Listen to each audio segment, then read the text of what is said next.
Good morning, everybody. So we're gonna wait for 1 minute while everyone gets populated on the interwebs and join us on Facebook Live. Just want to begin by reminding everyone that we have a class here every Thursday morning at Congregation Beth Yeshurun, and we start at 9:30, and we learn Rav Wolbe on Chumash. And it's backwards for those on Facebook. And you see it live? You can share it. It's really a great opportunity to come learn about the Parsha, get inspired, and get ready for Shabbos. So before we do that, we're going to say a short Dvar Torah. Everyone, thank you so much for joining us here live in class and live on Facebook. So we say, in this week's Parsha, we read about how Jacob blesses his children and grandchildren. And what's very interesting is that Jacob says, B'cho yivarach Yisrael, that the Jewish people will forever bless their children by the two of you, Yisimcha Elokim K'Ephraim v'Menashe. That God is going to make you, God should bless you to be like Ephraim and Menashe. So, our sages ask, why specifically Ephraim and Menashe, the children of Joseph? Maybe like Abraham, Isaac, and Jacob. You should be like Abraham, Isaac, and Jacob. You should be like Moses, like Aaron, like Joshua, like David. No, like Ephraim and Menashe. Well, Ephraim and Menashe weren't particularly, they didn't grow up in a typical, home in a Jewish community. They grew up in Egypt. They were born in Egypt. They were raised in Egypt.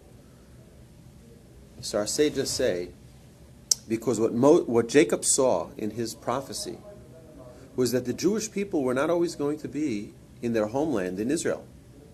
But the Jewish people were going to be in the diaspora. We're here in Texas, in Houston, Texas, right? There are Jews in Phoenix, and there are Jews in California, in South America, in any place in the world you'll find Jews. There are always Jews everywhere. And God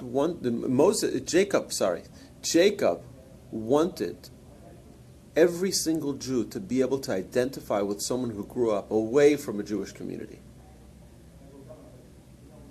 By Ephraim and Menashe. Ephraim and Menashe grew up in Egypt. They didn't have a synagogue to go to, and they didn't have youth programs and a Jewish day school, and they didn't have all that. Because they grew up just with their father being the viceroy. And that was it. It was them. They had to observe all their Judaism as a family. And that was it. And yet, they excelled in their Judaism. They became very holy, righteous people. They became fantastic Jews. So what Jacob is saying, that in the future, when you're living in Houston, when you're living far away in Corpus Christi or, wherever it may be, just know, God should, when we bless our children, God should bless you like Ephraim and Menashe.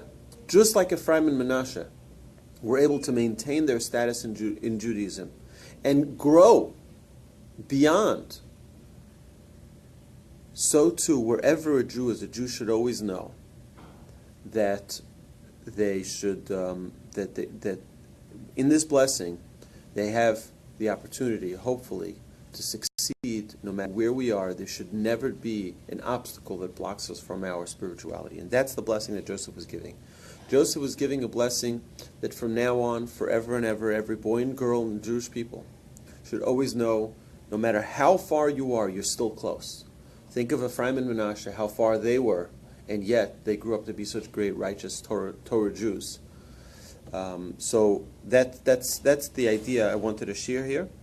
For all of you on Facebook, thank you for joining us. Sorry you're going to miss the rest of the class. But if you like this video, please like it and share it so that more people can be reached and can learn and can hear Torah from the comfort of their phones and their computers. Have a terrific day and a good Shabbos, everybody.